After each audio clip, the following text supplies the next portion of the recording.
수요예배 오신 여러분을 환영합니다. 이제 우리가 마음과 정성을 모아 거룩하신 하나님께 예배 드리겠습니다.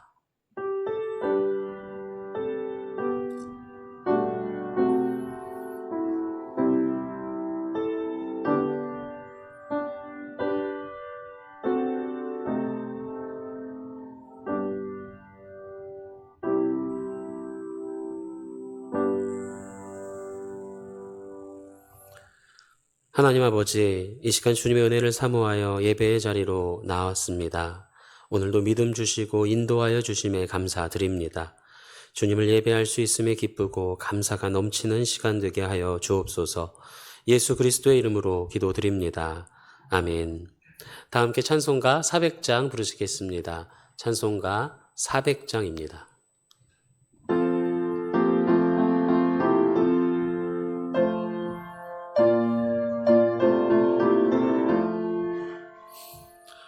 험한 시험 물속에서 나를 건져주시고 노한 풍랑 지나도록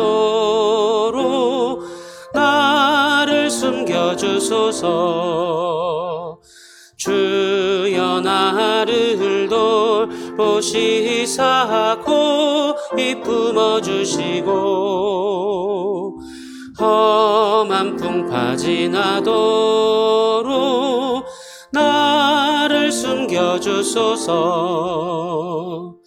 권세 능력 무한하사 모든 시험 이기고 풍랑까지 다스리는 주님 앞에 비오니 주여 나를 돌보시사 고이 품어주시고 험한 풍파 지나도록 나를 숨겨주소서. 죄악길에 빠진 이 몸 캄캄한데 헤매며 부르짖는 나의 원 들으소서. 내 주여 주여 나를 돌보시사 고이 품어주시고 험한 풍파 지나도록 나를 숨겨주소서. 아멘. 이어서 찬송가 401장 부르시겠습니다. 401장 찬양하신 후에 저희를 대표해서 최정미 집사님께서 기도 인도해 주시겠습니다.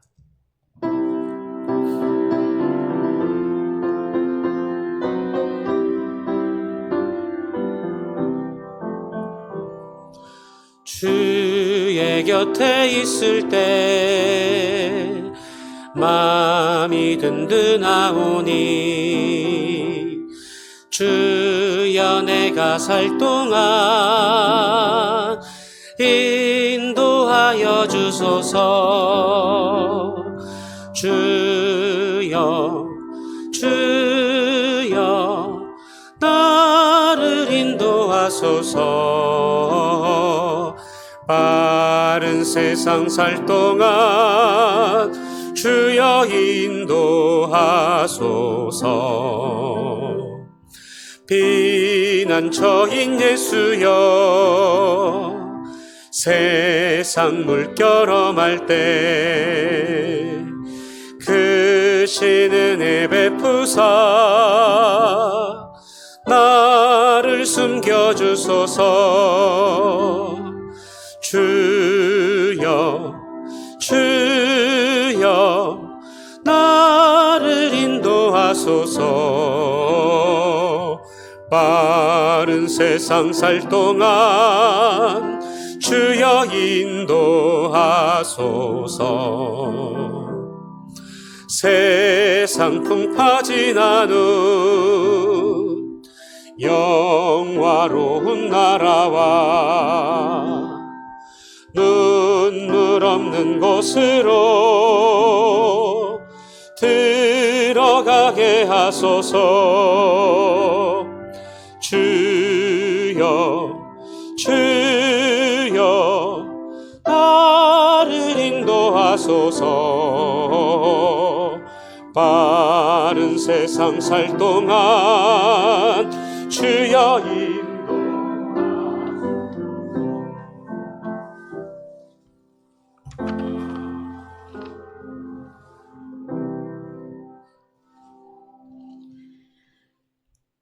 천지를 창조하시고 거룩한 영으로 이 땅에 생명을 만드시고 오늘도 놀라운 역사를 주관해 가시는 하나님 아버지, 그 이름을 찬양하며 높여드립니다. 죽을 수밖에 없는 죄인들을 가여이 여기시고 사랑하사 거룩하신 예수님의 피로 죄사함 받게 하시고 당연한 것 아닌 이 은혜의 자리에, 이 축복의 자리에 함께하게 하심을 감사드립니다. 새해 새로운 시간에 드리는 이 수요 예배가 하나님을 영을 모시는 예배, 주님께 기쁨이 되는 거룩한 예배 될 수 있도록 함께하여 주시옵소서. 가장 좋은 것으로 준비해 주시고 부족함 없이 채워주시고 실수가 없으신 하나님 함께 하심에도 우리는 여전히 불안한 미래와 무거운 짐으로 매일 시험에 들며 낙심 속에 살고 있지는 않은지 이 시간 고백하고 용서를 구합니다. 그리고 아직도 성숙한 신앙인의 모습이 아닌 영적 어린아이 모습으로 살아가고 있는 모습이 있다면 그 연약함 또한 불쌍히 여겨 주시옵소서. 새해에는 성령 충만으로 가득 차 성숙한 그리스도인 다 될 수 있도록 아버지 앞에 당당히 나올 수 있도록 축복해 주시옵소서. 유난히도 아팠던 지난 한 해 속 그곳에 갇혀 시간이 멈추어버린 사람들이 있습니다. 아직도 끝나지 않은 전쟁의 고통과 각종 사고와 가난과 질병, 알 수도 없고 위로조차 조심스러운 여러 아픔들 속에 하나님의 도우심과 위로하심을 간절히 바랍니다. 그들에게 남은 삶을 살아낼 용기를 주시고 희망을 주시고 고통 속에서 건져내 주시옵기를 바라고 원합니다. 또한 우리에게도 건넬 수 있는 손길과 위로 또한 필요하다면 서슴지 않고 나눌 수 있도록 환경을 허락하여 주시옵소서. 정의와 공의의 하나님, 우리 대한민국의 이 혼란스러운 정세 가운데 더는 불안과 다툼이 지배하지 않게 하시고 하나님 통치가 회복되고 보시기에 흠없고 아름다운 지도자들을 많이 세워주셔서 국민과 화합하게 하시고 주님께서 허락하시는 평화가 이 땅에 가득하기를 기도드립니다. 우리 성암교회 또한 축복하여 주셔서 모든 사역들이 마음이 상한 이웃들에게 구원을 베푸는 도구가 되게 하여 주시고 오직 영광은 주님께만 돌려드릴 수 있도록 애쓰게 하여 주시옵소서. 올해 시작하는 성통형통 성경통독에 모든 성도들이 함께하여 개인적으로 하나님의 음성 듣는 놀라운 시간을 갖게 하여 주시고 셀 모임으로 시작하는 구역 예배 또한 거룩한 모임이 되게 하여 주셔서 좋은 교제와 서로를 통한 회복의 시간을 갖게 하여 주시옵소서.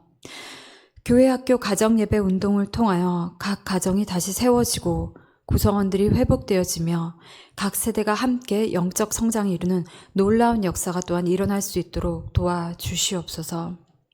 새롭게 세워진 임직자들, 새로운 부서에서 봉사하는 모든 지체들 가운데 기쁨으로 섬길 수 있는 힘을 허락하여 주시고 각자의 자리에서 역할을 잘 감당하는 우리가 되게 하여 주시옵소서. 오늘 말씀을 선포하실 우리 담임 목사님, 추운 날씨 속에서 많은 일들 감당하실 때에 지치지 않게 하시고 영육간의 강건함 허락하사 모든 사역들 지혜롭게 잘 감당하실 수 있도록 축복하여 주시옵소서. 보이지 않는 곳에서 늘 애쓰시는 우리 부목사님들과 전도사님들에게도 은혜 베풀어 주셔서 동일한 축복 받게 하여 주시고 각 가정에 늘 평안함을 허락하여 주시옵소서. 감사드리오며 이 모든 말씀 거룩하신 예수님의 이름으로 기도드렸습니다. 아멘.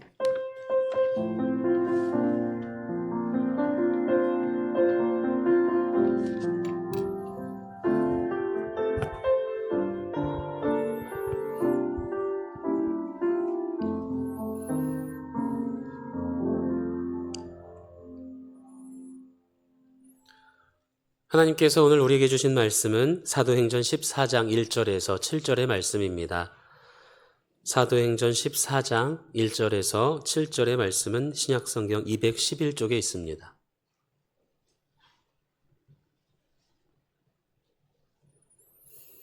이제 하나님의 말씀을 봉독하겠습니다. 하나님의 말씀을 경청하시기 바랍니다. 예, 이고니온에서 두 사도가 함께 유대인의 회당에 들어가 말하니 유대와 헬라의 허다한 무리가 믿더라.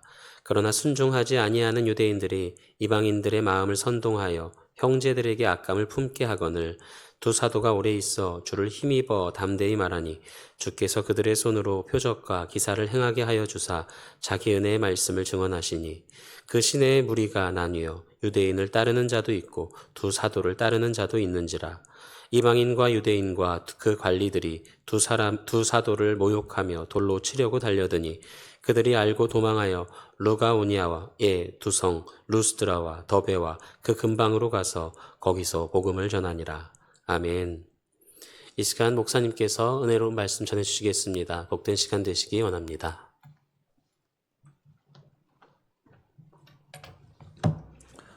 광고 말씀드리겠습니다. 우리가 셀 주일 발대식을 했는데요. 셀 모두가 정말 주님 안에서 건강하게 아름답게 신앙생활하는 공동체성을 가질 수 있도록 위해서 기도해 주시기 바랍니다. 그리고 전교인 대신방 합니다. 그러니까 필요하신 분들은 언제든지 신방 요청서에 적어주시면 날짜를 맞추어서 시간을 맞추어서 신방하도록 하겠습니다. 다양한 방법으로 신방이 가능하니까 큰 부담 갖지 마시고 함께 참여해 주시기 바랍니다. 교회 학교 가정예배 운동 시작합니다.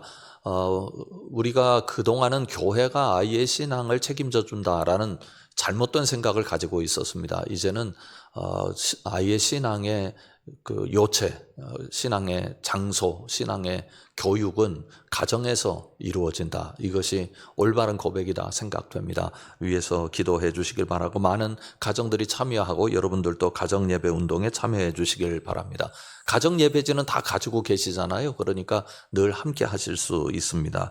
그리고 내일 평양로의 여전도의 서울연합회 원례회가 10시 30분에 본당에서 모입니다. 아마도 200여 명 가까이 많은 분들이 오시게 될 텐데요. 내일 진행하는 모든 것 위해서 수고하시는 우리 여전도회 위해서 기도해 주시면 감사하겠습니다. 잠시 기도하겠습니다. 하나님 아버지 감사합니다. 오늘 또 수요 기도 예배로 모였습니다.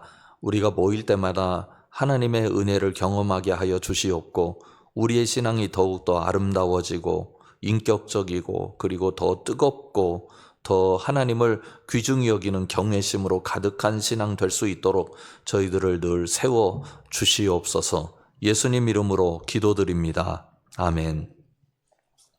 제가 독특한 집회를 인도한 적이 있는데요. 전남 완도군에 가서 집회를 인도했습니다. 완도군 기독교 연합회에서 이제 주관하는 집회였는데 꽤 많은 분들이 모이셨어요. 그런데 재밌는 말씀을 들었는데 거기에 오신 분들 보니까 완도 그 읍이라고 그러나요? 지금 완도군이라고 그러나 그렇게 크지는 않더라고요. 그런데 의외로 사람들이 많이 모여서 이게 어찌 된 일인가 여쭸더니 완도 주변에 있는 섬들에 계신 분들이 다 배 타고 나오신대요.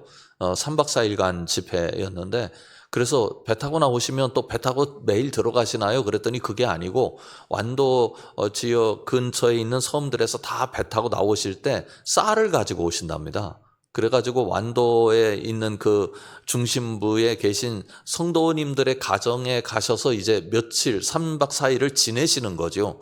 거기서 쌀 가져오셔가지고 거기서 밥 같이 끓여 먹고 같이 교제하시면서 집회 참석하시고 그래서 아침 점심 저녁 다 거기서 드시고 그렇게 연합 집회를 하신다는 말씀을 들었어요.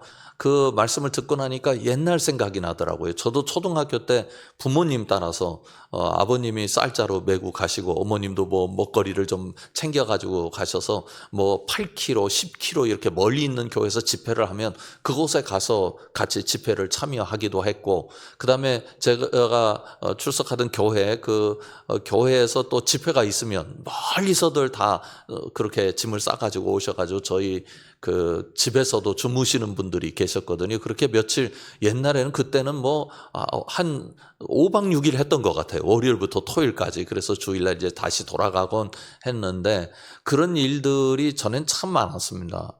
왜 그분들이 그렇게 살았을까 하는 생각을 가끔 합니다.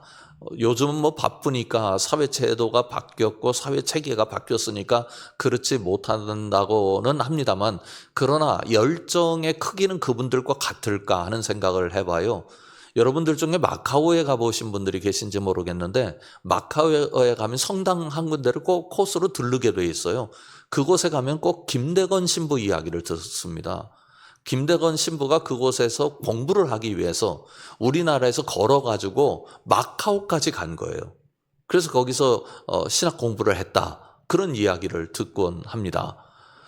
복음이라고 하는 것이 사람을 그렇게 이끌어내는 힘이라고 생각이 들거든요. 오늘 주신 말씀에서도 우리가 그런 아름다운 복음의 능력과 하나님의 사람들의 순종의 모습을 볼 수 있습니다. 1절과 2절을 보면 이렇게 기록되어 있어요. 이에 이고니온에서 두 사도가 함께 유대인의 회당에 들어가 말하니 유대와 헬라의 허다한 무리가 믿더라. 그러나 순종하지 아니하는 유대인들이 이방인들의 마음을 선동하여 형제들에게 악감을 품게 하거늘. 두 가지 일이 있었구나. 이고니온에서 두 사도가 유대인의 회당에 들어가서 말을 하는데 복음을 전하니까 많은 사람들이 믿게 되었다. 그런데 거기에도 반대하는 사람들이 나타나게 되었다 하는, 그저 성경에 흔히 볼 수 있는 말씀처럼 여겨지는 경향이 있습니다. 그런데 우리가 두 가지 면을 한번 생각을 해봤으면 좋겠어요. 먼저 1절에 보면 이고니온에 가서 두 사도가 함께 유대인의 회당에 들어가서 복음을 전했다 하는 게 과연 쉬운 일인가 하는 겁니다. 여러분, 사도들이니까 복음을 전하는 사람들 아닙니까? 그러면 그 사도들에게 그 직무가 주어진 것이 지금의 제도권 교회와 똑같은 것이었느냐? 전혀 그렇지 않습니다. 지금은 선교사님 한 분을 파송을 하면 선교사님 파송하기 위한 모든 여건을 다 마련해야 되잖아요. 그분들의 생활비나 그곳에서 선교 활동할 수 있는 모든 여건을 다 마련한 다음에 그게 충족되면 선교사님을 파송하게 되고, 또 교단과 교회의 지원을 통해서 선교를 하게 됩니다. 그런데 그때는 지원교회가 없었어요. 예수 믿는 공동체가 여기저기 존재했습니다만 제도화되지 못했다고요. 그러니까 선교사라고 파송을 하는 안디옥 교회에서의 파송식은 있었습니다만, 그러나 사도 바울과 바나바를 위하여 어떤 지원도 없었습니다. 그저 지원이 있다고 하면 영적인 지원이죠. 기도하고 그들을 축복했습니다. 그것밖에 없었습니다. 어떻게 밥 먹고 살아야 될지, 어떻게 선교를 해야 될지 선교도 한 번도 배운 적이 없어요. 선교학 개론을 배운 적도 없고요. 선교 전략을 배운 적도 없습니다. 그저 아는 게 예수님 한 분뿐인 거예요. 예수님의 십자가와 부활을 알았습니다. 그런데 이 얘기를 하고 싶어서 이렇게 옮기고 있는 거예요. 제가 여러분들에게 이 질문이 필요하다고 한 이유는 무엇 때문이냐면, 지난주에 보았던 사도행전 13장 50절부터 52절까지 말씀 때문이에요. 한번 보십시오. 사도행전 13장 50절부터 52절 말씀에 이렇게 기록되어 있습니다. 우리 같이 한번 읽어볼까요? 화면을 보시면 알 수 있습니다. 이에 유대인들이 경건한 귀부인들과 그 신의 유력자들을 선동하여 바울과 바나바를 박해하게 하여 그 지역에서 쫓아내니 두 사람이 그들을 향하여 발에 티끌을 떨어버리고 이고니온으로 가거늘 제자들은 기쁨과 성령이 충만하니라. 아멘. 이 말씀을 보면서 두 가지를 한번 생각을 해보자고요. 바울과 바나바가 그곳에서 복음을 전했습니다. 안디옥이죠. 비시디아 안디옥입니다. 복음을 전했는데 거기서 소정의 성과가 있었어요. 복음의 열매가 있었습니다. 그런데 결과적으로는 그곳에서 쫓겨나게 됩니다. 왜냐하면 유력자들이, 유대인과 경건한 귀부인들의 유력자들이 선동을 하는 바람에 그 일이 일어났지 않습니까? 그러면 여러분 생각에 또 다음 곳에 가서 복음을 전하고 싶으시겠습니까? 지금 속된 말로 뜨거운 맛을 한번 본 것 아닙니까? 복음을 전했어요. 근데 반대가 일어나는 거예요. 다음에 갈 때 복음을 전하는데 얼마나 머뭇거리겠습니까? 얼마나 힘들겠습니까? 얼마나 마음에 두려움이 있겠습니까? 그런데 서슴지 않고 그곳에서 또 복음을 전합니다. 그러면 어떻게 복음을 전할 수 있었을까? 다시 13장 50절부터 52절까지 말씀을 보십시오. 52절에 주목할 필요가 있습니다. 기쁨과 성령이 충만하니라. 여러분, 여기서 우리는 믿음의 중요한 틀거리를 하나 바꿔야 한다는 사실을 깨닫습니다. 그건 뭐냐면 복음을 전했어요. 그러면 기쁨과 성령이 충만한 건 그 가운데 뭐가 들어갈 때 가능할까요? 어디 가서 복음을 전했어요. 근데 기쁨과 성령이 충만해요. 그럼 이 가운데 복음의 열매. 그렇지 않겠어요? 집회를 했는데 많은 사람들이 모였다. 복음을 전했는데 100명에게 전했는데 80명이 믿었다. 90명이 믿었다. 한 번 집회를 하니까 3,000명이 모이고 5,000명이 모였다. 교회를 세웠는데 10,000명이 모이고 30,000명이 모이는 교회가 되었다. 그래서 기쁨과 성령이 충만하다. 그러니까 출발이 복음을 전한 거였고 결과가 좋아서 기쁨과 성령이 충만했다. 이건 신앙이 아닙니다. 신앙의 구조가 아니라고요. 그거는 일반적으로 어디서나 나올 수 있는 구조예요. 내가 투자를 했다. 그래서 회사를 경영했다. 좋은 열매가 나타났다. 그래서 기뻤다. 그 틀거리하고 뭐가 다릅니까?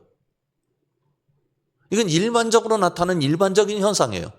투입을 했는데 아웃풋이 좋아서 기쁨이 있었다. 충분히 어디에서나 그 구조가 움직인다고요. 그런데 오늘 주신 말씀 이전에 우리가 방금 보신 말씀, 지난주에 봤던 말씀은 어떤 거냐면 복음을 전했다. 열매가 있었다. 그런데 반대가 심각해서 떠났다. 그런데 기쁨이 충만했다. 이게 신앙 아닙니까? 신앙은 이런 거라고요. 여러분, 신앙은 결과를 놓고 기뻐하고 감사하는 게 아니에요. 신앙은 내가 붙잡은 게 기쁨이고 감사라고 하는 것을 깨닫는 게 신앙이에요. 복음을 전했죠. 복음을 내가 붙잡았어요. 그런데 그 결과가 좋기도 하고 안 좋기도 해요. 그러나 결과와 관계없이 복음을 내가 붙잡았다고 하는 것 때문에 기쁘고 감사해서 또 결과와 관계없이 어느 곳에선가 복음을 전하는 거예요. 이게 복음의 능력이라고요. 사랑하는 상암식구 여러분, 오늘 우리 가슴에 다시 한번 이 복음의 본질을 세웠으면 좋겠어요. 그건 어떤 거냐면 삶의 내용과 관계없이 나에게 복음은 기쁨이고 감사다. 삶의 내용과 관계없이 나는 복음을 붙들고 성령 충만하기를 사모한다. 실패에서도 성령 충만으로 빠져나갈 수 있기를 주님의 이름으로 축원합니다. 이게 신앙의 틀거리라고요. 그 다음에 또 하나 우리가 다시 한번 1절과 2절을 보죠. 1절과 2절을 보면 2절에 이렇게 되어 있어요. 그러나 순종하지 아니하는 유대인들이 이방인들의 마음을 선동하여 형제들에게 악감을 품게 하거늘. 이렇게 되어 있습니다. 여기서 또 하나의 중요한 메시지를 발견합니다. 자, 복음을 전했어요. 복음을 전했는데 복음은 능력이 있다 그러잖아요. 그 능력이 나타나면 사람들이 예수님을 믿겠죠. 오늘 주신 말씀에도 조금 있다가 보면 예수 그리스도의 놀라운 능력이 나타났습니다. 결과적으로. 그러나 복음을 전할 때 또 어떤 일이 일어났냐면 순종하지 않은 유대인들이 이방인들의 마음을 선동해서 형제들에게 악감을 품게 했다. 이렇게 나옵니다. 그러면 복음이 지금 순간까지는 가로막힌 거잖아요. 복음에는 하나님의 능력이 있기 때문에 하나님의 능력이 나타나는 곳마다 좋은 일들이 일어난다고 하는 신앙의 또 하나의 틀거리가 우리에게 있습니다. 그런데요, 이게 묘하게 어떻게 얽혀 들어가느냐면, 자, 사도 바울이 복음을 전했어요. 그런데 바나바가 복음을 전했어요. 그런데 많은 사람들이 믿었어요. 그러면 누가 능력이 있다 그러죠? 여러분들 누가 능력이 있다 그래요? 그때 그 사도 바울 선생 능력 많다. 바나바 능력이 대단한 사람이다. 어떤 목사님이 교회를 세웠는데 몇 명만 모인대요. 그 목사님 능력이 대단하다. 여러분, 이게 신앙이 아닙니다. 한국 교회가 이것으로부터 벗어나지 못하면 길이 없습니다. 보십시오. 사도 바울이 능력이 대단하고 바나바가 능력이 대단해서 복음의 결과가 좋으면 그것은 더 이상 복음이 아닙니다. 그 누구 복음이에요? 예수님의 복음이 아니고 바울의 복음이고 바나바의 복음이에요. 복음은 반대를 직면합니다. 복음을 전할 때 우리가 두 가지 생각을 해야 돼요. 하나는 어떤 거냐면 반대가 없을 거다. 그거 잘못된 생각이에요. 복음은 언제나 반대에 직면하게 됩니다. 복음이 진리가 아니라서 반대에 직면합니까? 복음이 능력이 없기 때문에 반대에 직면합니까? 그렇지 않습니다. 이 세상은 본래 구조가 복음을 반대하게 되어 있어요. 특별하게 어떤 순간에 어떤 일들이 복음을 수용적으로 바라보도록 만드는 일은 있을 수는 있습니다. 그러나 그런 경우는 극히 드물어요. 극히 드물어요. 언제든지 반대를 만나요. 그런데 반대를 만나게 되면 어떤 생각이 드느냐면 내가 전하는 복음에 능력이 없나 하는 생각을 하게 된다고요. 그리고 반대로 그것이 수용적으로 결과가 나타날 때는 또 그 전하는 사람의 능력이 드러나게 된다. 둘 다 문제가 있어요. 여러분, 반대해도 복음은 복음입니다. 반대했기 때문에 복음의 능력이 없어지는 게 아니에요. 또 하나는 복음은 예수 그리스도의 복음입니다. 예수님의 능력이 나타나는 거지 사람의 능력이 나타나지 않는다고요. 그러니까 종교적으로 자꾸 사람의 능력에 의존하다 보니까 두 가지 현상이 나와요. 세 가지 현상이요. 하나는 서열화가 돼요. 능력 있는 사람부터 능력 없는 사람까지 줄을 선다고요. 두 번째로는 능력 있는 사람이 우상화돼요. 세 번째로는 신앙적 열등감이 있어요. 내가 능력이 없어서 잘 못 믿고 나는 능력이 없어서 뭔가 나타나지 않나 보다. 아니에요. 여러분이 어떤 직분을 가졌든 상관없어요. 여러분 안에 있는 복음은 예수 그리스도의 능력임을 믿으시기 바랍니다. 이거 회복해야 돼요, 우리가. 나라고 하는 사람이 능력이 없을 수도 있고 누군가는 능력이 있을 수도 있죠. 또 누군가는 더 헌신을 아름답게 하고 사도 바울이나 바나바처럼 대단한 헌신을 할 수도 있겠지요. 어떤 사람은 헌신을 적게 할 수 있겠지요. 그러나 그게 복음의 능력을 결정하는 요소는 아니라고요. 복음의 능력을 결정하는 요소는 아닙니다. 우리의 관심은 어디 있어야 되느냐면 내가 가진 복음의 능력을 내가 얼마나 확신하느냐, 내가 얼마나 붙잡느냐, 내가 얼마나 귀중하게 여기느냐, 그 복음의 능력 앞에 나도 순종하는 사람으로 살아가느냐, 그겁니다. 여러분, 여러분에게 복음이 크게 보이기를 주님의 이름으로 축원합니다. 세상에 어떤 것보다도 복음이 크게 보여야 합니다. 그게 믿음을 지킬 수 있는 길입니다. 자, 보십시오. 이렇게 분명히 말씀합니다.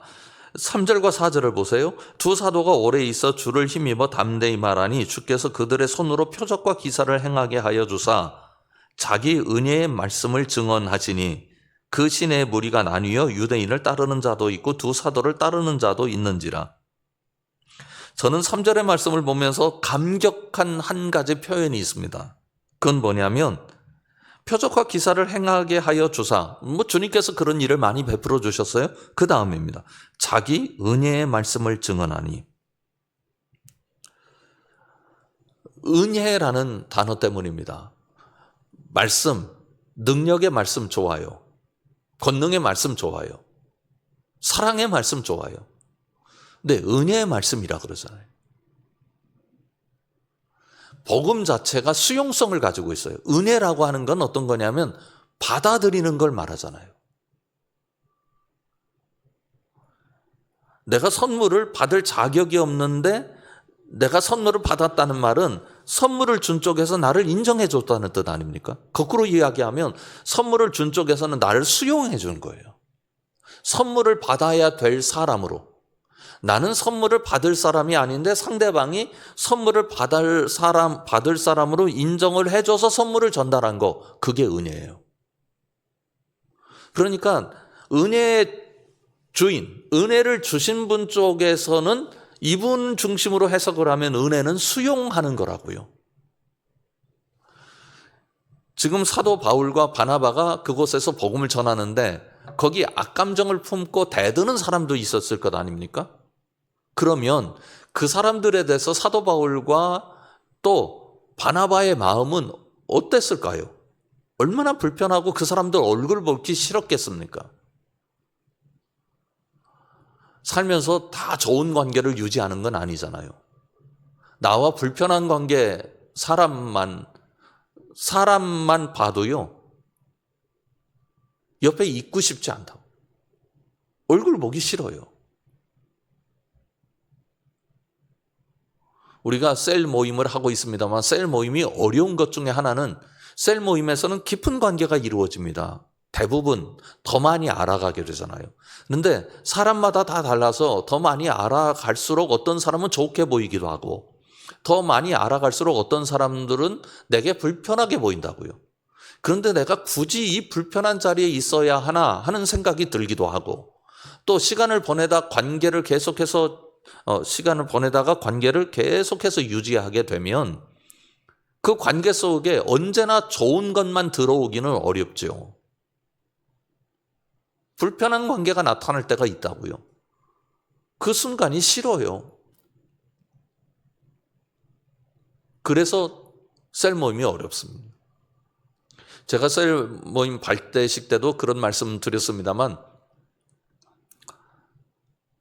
이걸 부서지기 쉬운 유리그릇처럼 서로 받아주고 인정해줘야 합니다. 참 어려워요. 그래서 이 셀이 이렇게 편안하게 굴러가기 어려운 공동체구나. 그거 우리 다 인정하고 살아야 합니다. 그래서 조심조심 다뤄야 돼요. 그러면 깊은 역사들은 언제 일어나느냐? 성령께서 어느 순간 터치하실 때, 아니면 그분과 이 셀 모임에서 이 관계 이상의 관계가 가능하다는 서로의 확신이 있을 때, 그럴 때 서로 만남을 통해서 역사들이 일어나거든요. 그뿐만 아닙니다. 다 선생님이라고 여기면 어떤 일들이 일어나느냐 하면 나에게 좋은 것들이 많이 들어와요. 어떤 경우에는 설교 한 번을 듣고 감동이 되어서 인생이 변하는 경우가 나타난다고요. 그러면 우리는 누군가가 설교를 잘했기 때문에 그게 역사로 나타났다고 생각을 하기도 하지만 그러나 그렇지 않은 경우도 엄청나게 많습니다. 제가 설교를 하고 나면 반응이라고 하는 게 있잖아요. 어느 때는 전화가 와요. 목사님, 그 설교 때문에 제가 은혜를 받고 제가 다시 한번 힘을 얻었습니다. 생각을 바꿔 먹었습니다. 이런 전화들이 오거든요. 그런데 참 묘한 건 설교한 제가 그 내용을 얘기했는지 생각이 안 나. 왜냐하면 저는 그냥 지나가는 이야기처럼 말씀을 드렸기 때문이에요. 지금 제가 설교 시간에 말씀드리려고 하는 건 그게 요지가 아니었고 요지는 여기 있었는데 이 요지 여기 있는 그것에 대해서 그분이 반응을 한 게 아니라 지나가다가 한마디 쑥 하고 지나간 게 그분의 마음을 건드렸다고요. 그러면 이게 어떻게 그분의 마음을 건드린 걸까요? 그분의 어떤 삶의 지금 형편과 이 언어가 맞아떨어졌기 때문이에요. 나는 그저 힘주어서 말하지 않았는데 어떤 사람에게는 그게 큰 위로가 될 수 있고요.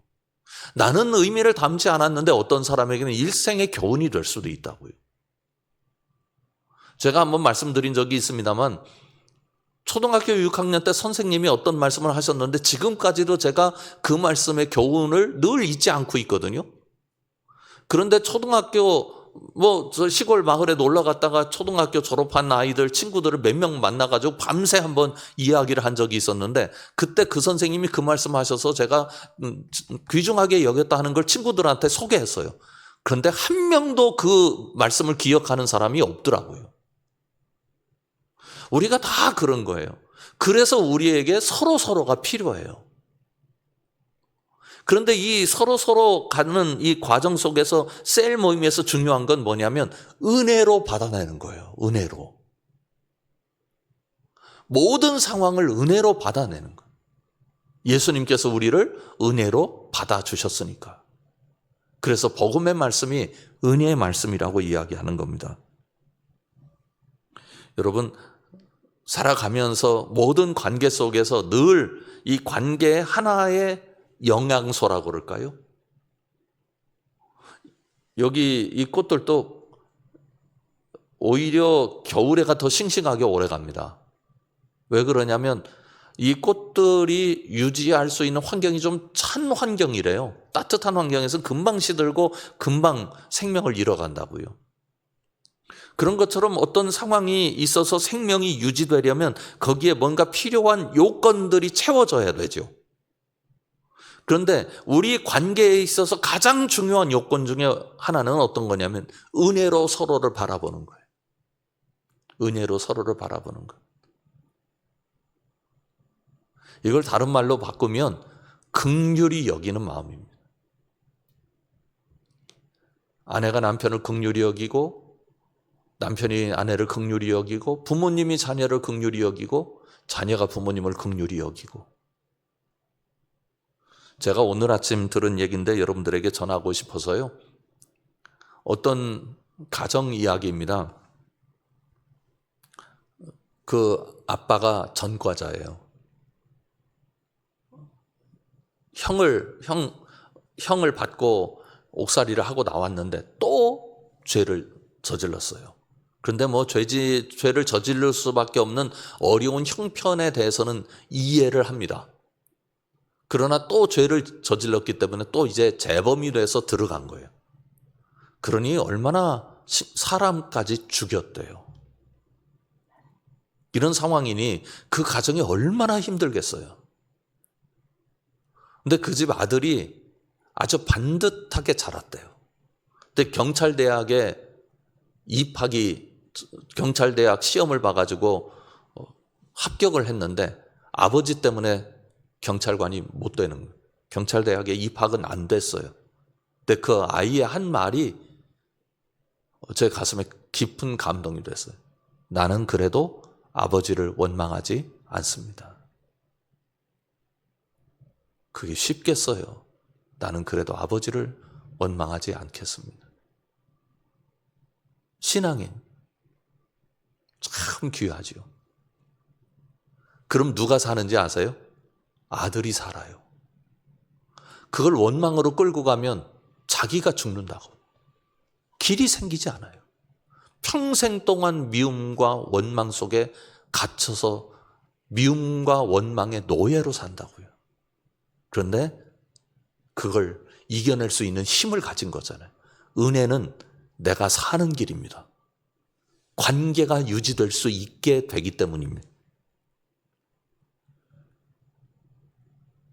이 은혜의 복음이 전해지게 됐어요.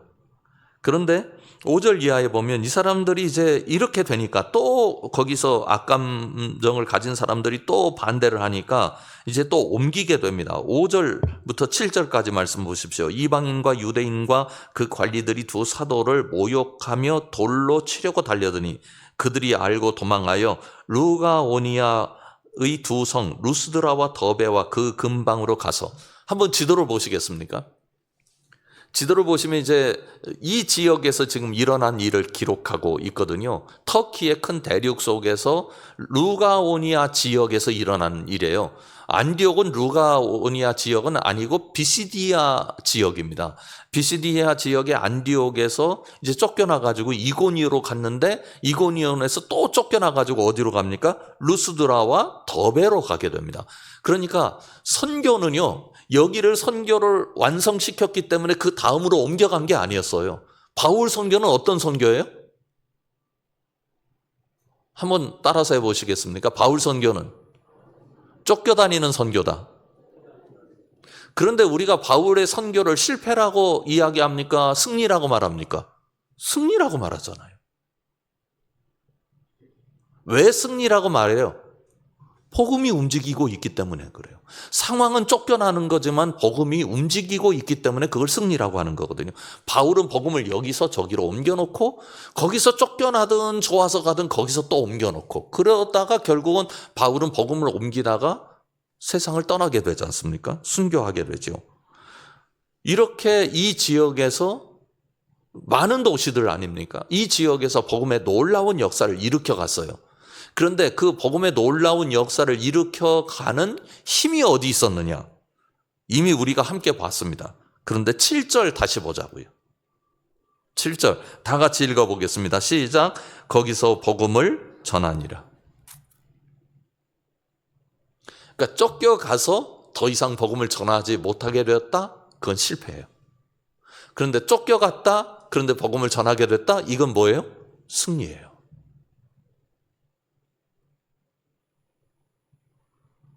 실패했다, 그래서 망했다. 이건 그야말로 망한 거예요. 실패예요. 그런데 실패했다? 그런데 또 도전했다. 이건 승리예요. 내가 가진 것이 실패할 수 있죠.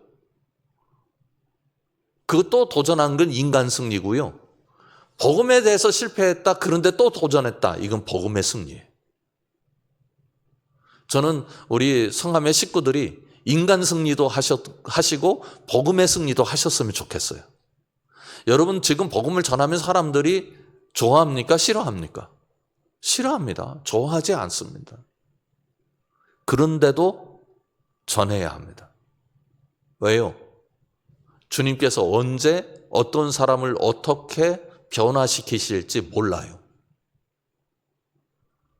오늘 아침 이야기를 좀 하고 마치겠습니다. 새벽 기도 때 성통 형통을 봤는데 요셉과 요셉의 형들의 만나는 장면이에요. 근데 제가 그 말씀 드렸어요. 요셉이 자기 형제들과 아버지를 만날 줄 알았을까요? 몰랐을까요? 몰랐어요. 요셉의 형들과 요셉의 아버지는 요셉을 다시 볼 수 있으리라고 생각했을까요? 못했을까요? 못했어요. 그리고 그 당시에 애굽의 왕 바로는 여기서 이스라엘 민족이 태동할 거라고 생각했을까요? 못했을까요? 못했어요. 아무도 그 상황이 어떤 상황인지 이해하지 못했어요. 네, 거기에서 하나님의 계획은 움직였어요. 그겁니다. 여러분, 우리가 하나님의 계획이 이렇게 될 거야. 나는 이렇게 헌신하면 이런 스토리들이 생기게 될 거고 하나님의 역사가 이렇게 나타나서 내가 할렐루야 할 거야. 그거 신앙적 욕심이에요. 그거 죄송하지만 교만한 거예요. 그래서 나는 오늘 이 자리에서 믿음을 지키고 서 있으면 돼요. 그럼 하나님의 역사는 일어나거든요.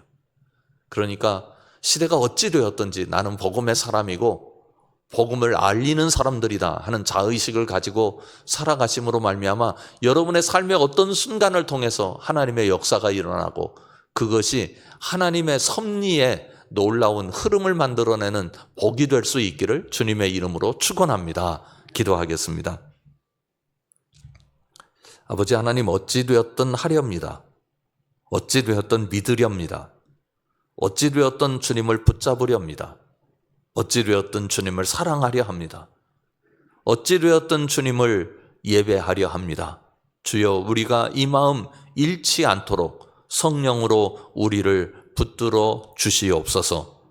그래서 주님의 날에 주님의 뜻이 이루어지는 복을 누릴 수 있도록 역사하여 주시옵소서. 예수님 이름으로 간절히 기도드립니다. 아멘. 하늘에 계신 우리 아버지, 아버지의 이름을 거룩하게 하시며 아버지의 나라가 오게 하시며 아버지의 뜻이 하늘에서와 같이 땅에서도 이루어지게 하소서.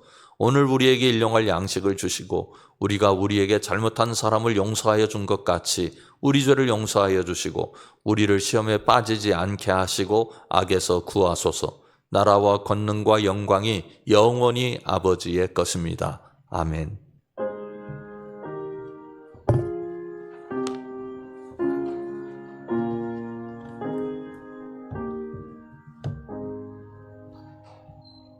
아멘. 이상으로 마치겠습니다.